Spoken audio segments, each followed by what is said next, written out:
YS Jaganmohan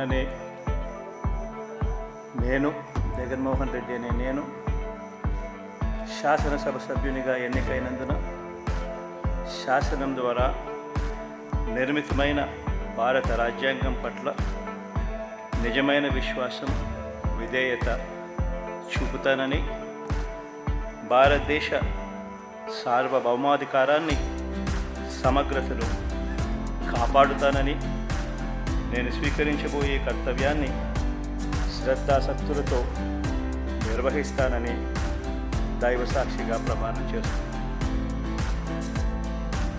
Andhra Pradesh శాసనసభ సభ్యుడైన